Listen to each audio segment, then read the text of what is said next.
proyecto de ley para publicar los archivos del pasado reciente. Es un proyecto de ley que hace expresa referencia a, sin prejuicio de todo aquello que pueda llegar a herir la sensibilidad de las familias, los protagonistas involucrados. No habría que ver qué alcance tiene esa definición, quién controla o supervisa ese punto. Igualmente no entienden que sea suficiente, por lo pronto, para la oposición, que hubieran querido más diálogo sobre el tema. Repasemos el tape y después venimos a piso a debatir el tema.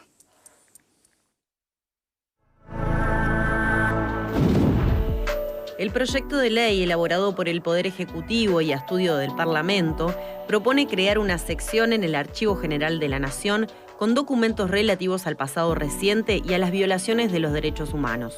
Esto pasaría a una nueva sección del Archivo General de la Nación, que es donde está el conocimiento técnico, no solo para manipular documentos, sino para asegurar algo muy importante, que es lo que se llama la cadena de custodia. La cadena de custodia significa hacer todo el camino desde cuando llega un documento, tener claro el contenido, tener claro por qué manos pasa. Lamentablemente, nosotros no podemos asegurar, nadie puede asegurar, que la cadena de custodia se haya protegido en el manejo de documentos que se hizo en los años precedentes. Presentamos un proyecto de ley que apela al conocimiento de toda la verdad. Apela a que no haya censuras, que no haya nadie, por más encumbrado que sea, que diga a cualquiera de ustedes o a cualquiera de los uruguayos qué se puede leer y qué no se puede leer. Las censuras son de tiempos de dictadura. En democracia, libertad y transparencia. Y ese es el objetivo de este proyecto de ley. En la medida que a usted no lo dejaban leer, había alguien que tenía la información y no se la daba, porque alguien la tiene la información. Es más, bastó que el Poder Ejecutivo presentara un proyecto de ley para que alguien, no sabemos quién, publicara en una página web desde el exterior parte de sus archivos o lo que esa persona quiso que se leyera. Nos parece que estos 4 artículos que contiene esta ley no traen nada nuevo y sí lo que se quiere en todo caso, y lo preguntamos claramente, sin tapujos, es validar alguna información que está incluida en algunos archivos que ni siquiera el ministro leyó. Yo tengo mis dudas acerca del origen de esa información. Entonces, ¿por qué exponer a revictimizar a gente que la pasó, créame, muy mal? No se merece volver a revictimizarse con cosas que pueden o no ser verdad. Hay que tener menos verborragia y más acción. Eso es lo que le reclamamos al ministro.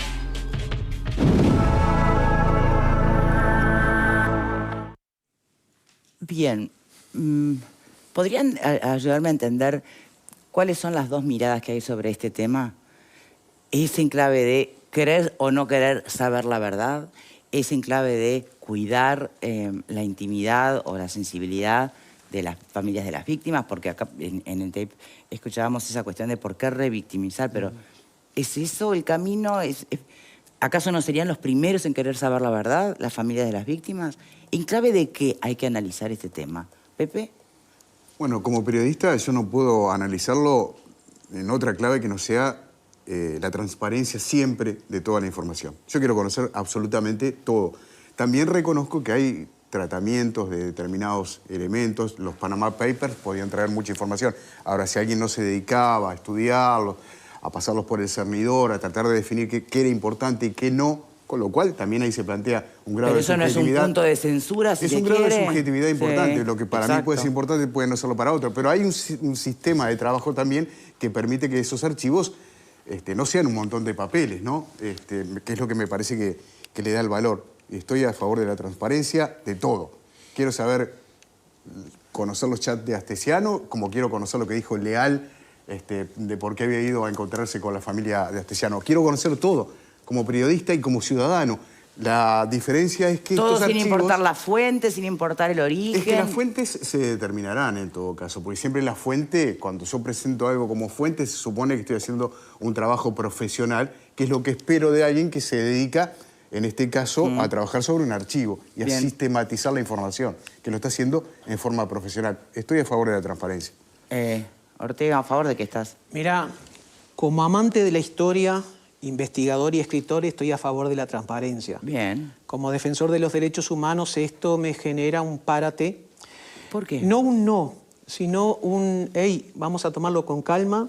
¿Por? Vamos a estudiarlo por lo siguiente. En primer lugar, estos archivos Aquí hablamos de los archivos ya denominados... Mayormente Berruti, ¿no? Exacto. Pero los archivos del terror publicados en California, si no me equivoco, exceden al archivo Berruti. Hay muchas más cosas que estuvimos buscando durante años y no aparecían, y solo las tenían los involucrados. Entonces, lo primero que tenemos que dejar en claro es que estos archivos fueron elaborados por criminales mediante acciones criminales, ¿bien? Torturas, persecución de toda clase. Entonces, no se trata de dar a conocer la verdad, sino que es la verdad de ciertos criminales. Es la versión, es el librito escrito por ellos. ¿Y preferís nada antes no, que eso? No, yo no dije eso. Yo lo que dije es, y adopto la postura del Frente Amplio. El Frente Amplio no dijo que no. El Frente Amplio dijo, hey, ¿por qué nos apuran? Y cuando Pero ocurre... no, justamente en nombre de los derechos humanos no hay que agilitar esto. ¿Hace cuánto que se está reclamando por verdad y justicia? Sí, bueno, pero mira qué casualidad, ¿no? Que los que promueven esto son los que sellaron la ley de caducidad y los que hicieron todo lo imposible ¿Pero para qué mantener... tiene que ver una cosa con la otra? Tiene todo que ver, porque los que elaboraron este archivo son los que, si no estuviera la ley de caducidad, estarían hoy presos. Yo me pregunto... No, una a ley ver. que el pueblo uruguayo ratificó dos veces, sea. ¿no? El tema, a ver... ¿Cuál es tu temor? Volvamos al punto. Sí, ahí está. La palabra revictimización. Revictimización. Exacto. Porque hay mucha información que se arrancó mediante tortura y amenazas, mediante procedimientos ilegales, que quizá tal vez, independientemente de la cuestión que tú mencionabas de cuestiones íntimas, por ejemplo, alguna relación sexual inapropiada de alguien, que eso está, y se quitó. Bien, pero hay otro tipo de informaciones que pueden afectar a las víctimas o no. Yo no digo que se mantenga en secreto porque, al igual que lo que decía José, estoy en contra. Por ejemplo, hoy en día, si tú querés información sobre lo que se hizo con Catón Natí en el puerto, sellado, ahí no se puede acceder. Y hay un montón de situaciones que están en reserva. Ahora, qué raro, porque los que nos acusaban a nosotros de tener los ojos en la nuca por estar mirando el pasado y querer revolver y saber la verdad, son ahora los primeros interesados en dar a conocer esto. No quiero ahora excederme en el uso de la palabra, si va a ser otra ronda, después quiero mencionar otro detalle. A ver, sobre lo que dice Enrique. Primero, comparto el criterio de Pepe. Me sorprende la referencia digamos, a solidarizarse con la postura que ha sostenido el Frente en este episodio, realmente para mí sorprendente. Pero recurro a la idea de que una cosa escrita por un delincuente donde cuenta sus andanzas o sus hechos o lo que fuere, no queda invalidado por eso. Y desde el punto de vista histórico es fundamental. Lo que escriben los actores de la historia universal es lo que ellos interpretan de su participación. Después el investigador irá despejando la paja del trigo. Pero si yo no voy digamos, tengo mala referencia a Suetonio, así que lo que Suetonio contó de Roma no lo leo o no lo hago accesible de ninguna manera. En este caso, a mí me gusta, como recomendé, una película canadiense, recordar, no sé si recomendar, una película fantástica alemana del año 2006 que se llama La vida de los otros. Sí, y relata maravillosamente lo que era el brutal ejercicio del control sobre los ciudadanos del sistema de la Stasi. Stasi, de la que nosotros no teníamos conocimiento, pero que el personaje de la película, que va todos los días al archivo, presenta sus documentos y viene una funcionaria que saca de unas estanterías y el tipo se pasa horas y horas. Bueno, eso es un sistema de libertad como el que se implantó en Alemania a partir de luego de haber tenido los 50 o 40 años que tuvieron bajo el régimen comunista luego de la, digamos, toma de Alemania por los que venían del norte, las tropas soviéticas. Entonces, miremos un poco eso. Obviamente los que escribían eran todos unos delincuentes y sin embargo están en los archivos. De todas maneras, estamos hablando que los uruguayos queremos saber qué pasó. Hace 50 años la ley garantiza todo lo que son los asuntos personales que no nos interesan, pero sí conocer la historia, porque los dos actores de ese periodo dramático del Uruguay se han negado sistemáticamente. Y los que han dicho alguna cosa han sido tachados de traidores. Yo tengo presente los comentarios o historias que hizo el fallecido escritor Liscano, que yo lo había leído y que fue director de la Biblioteca Nacional y subsecretario de Educación, cuando contaba su opinión sobre lo que había sido la actitud de algunos dirigentes políticos latinoamericanos en la Cuba donde él vivió. Y el libro se publicó, yo lo leí, aplaudí y lo difundí en las redes, pero se han hecho los distraídos. Es decir, el sector de la izquierda uruguaya ha mirado para otro lado y hace lo mismo, y eso además tiene algunos campeones de la gambeta, como es don José Mujica, un mago de patear al óvol. Nunca contó nada. Ahora, uno escucha un reportaje del hoy fallecido el tambero, muchacho Zabalza, y escucha cosas que dice, ¿y por qué no? Sí, claro, pero es desacreditado automáticamente por supuesto que es desacreditado, pero lo que me refiero es, ¿queremos tener la historia oficial? No. ¿Queremos continuar con la teoría de los dos demonios al hablar de dos sectores? Fue una dictadura. De que la teoría de es un error, demonios. Connie, es un error decir dictadura cívico-militar. El término correcto es dictadura blanca y colorada militar. Pero no tengo nada que ver. Porque figuras relevantes. No me duelen prendas. Estuve preso. No leyó el Popular. Estuve preso y remitido a la justicia militar por organizar el primer acto por el no en el 14 de noviembre del año 1900. Sí, me imagino las penurias que habrás pasado siendo de derecha. Yo no dije que pasé penurias, dije que estuve preso y remitido a la justicia militar y que estuve en el piso cuarto de la jefatura de policía con los tupas que estaban por salir, alguno de los cuales se comportó como un verdadero caballero conmigo, porque yo no tenía mucha experiencia de estar en cárceles.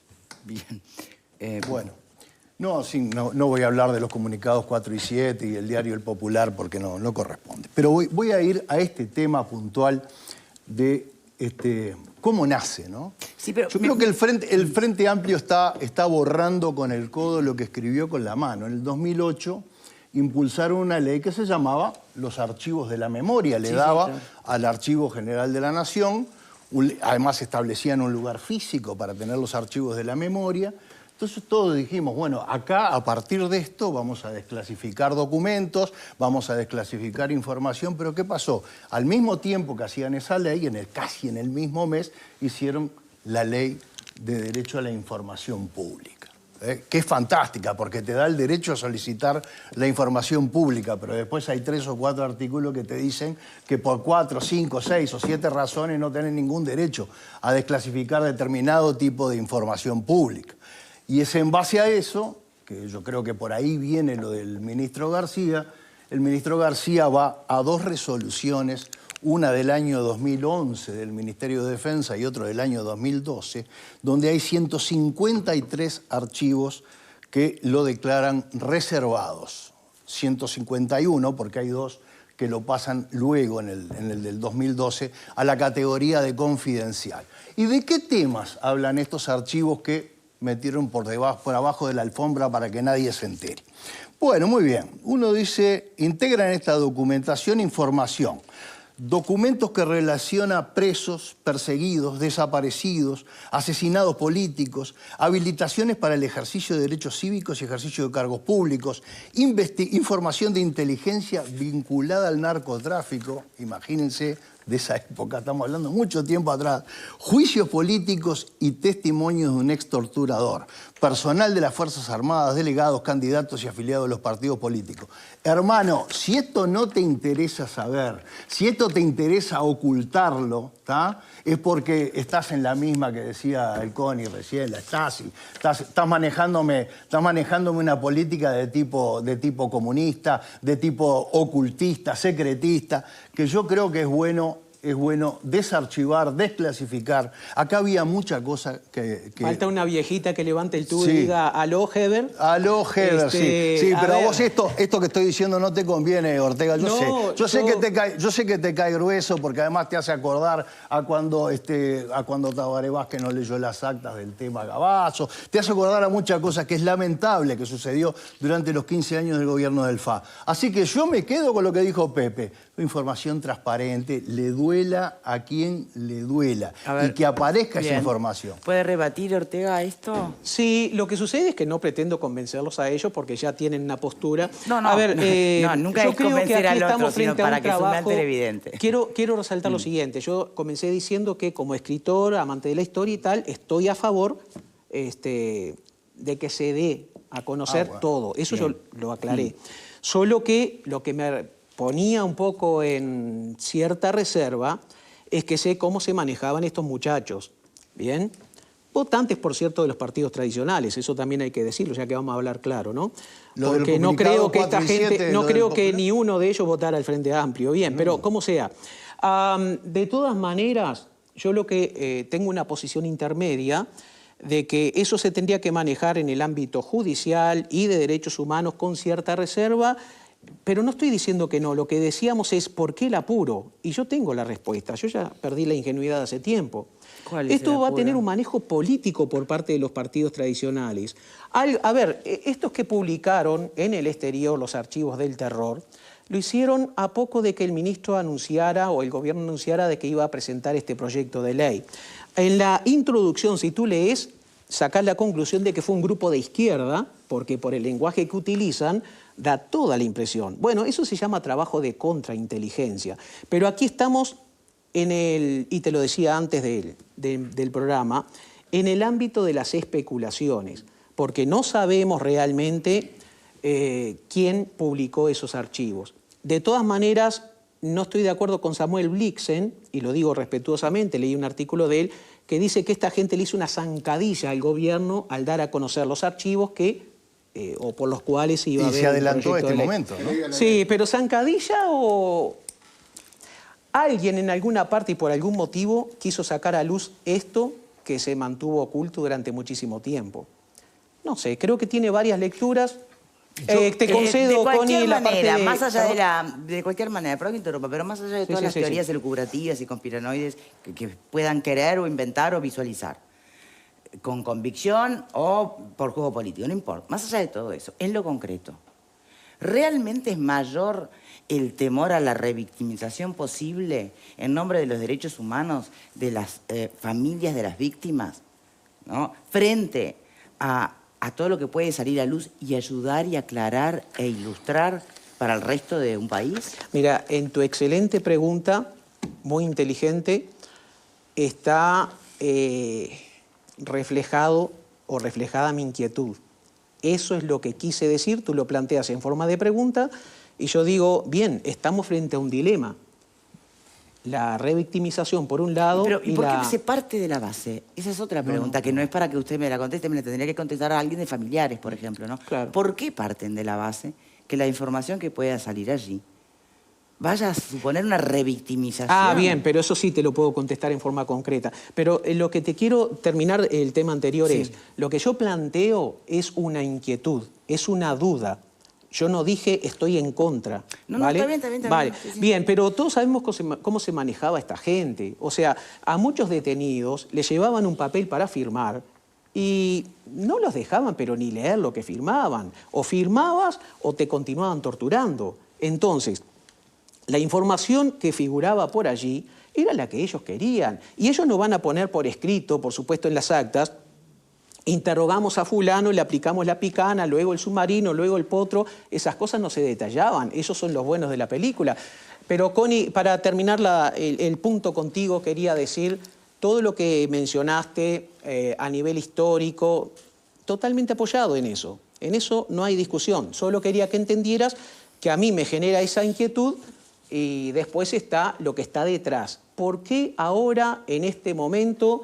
y por qué aquellos que querían enterrar el pasado ahora están muy entusiasmados por desenterrar estos archivos en particular elaborados por criminales? Pero socios políticos. Yo voy a citar a quien era el presidente hasta hace 2 meses, un mes. Compañero mío de clase, brillante, inteligentísimo y gran profesional. Presidente del Instituto de los Derechos Humanos, el contador Marcos Israel. Él, a propósito de el tema que se había presentado en el Parlamento el 17 de mayo, lo que dijo es muy importante que haya transparencia, coincidiendo con Pepe Sena, y que se conozca toda la verdad, porque el periodo sin dudas es doloroso, por doloroso que sea, no se quita que tengamos derecho a conocerlo y a saber sus limitaciones, que es lo de la condición de delincuentes de algunos de los autores, pero sin manipulaciones, sin ediciones, sin que haya alguien, por más especialista que sea, que se pueda poner a leer y luego en un país libre y democrático como el nuestro no hay censura y no puede haber limitaciones a la libertad de la información. Anoto que en los 11 años que pasaron desde la ley del 9 al año 2020, hubo que había el derecho a utilizar el recurso de lo que en inglés se llama la FOIA, la Freedom of Information Act, que el Uruguay la adoptó mucho después que los Estados Unidos, que lo tenía desde la década del 90, la verdad es que hubo 158 recursos. Desde el 1 de marzo del 2020 a hoy va en 350. Quiere decir que se está respondiendo a un ritmo 3 veces más veloz del que había antes. Nada, esos son datos, facts. Yo quería agregar algo del punto de vista legal. No es muy diferente este proyecto de ley del gobierno a lo que intentó el Frente Amplio en el 2008. No es muy diferente. La diferencia es que lo fueron circunscribiendo al tema de los familiares de los desaparecidos.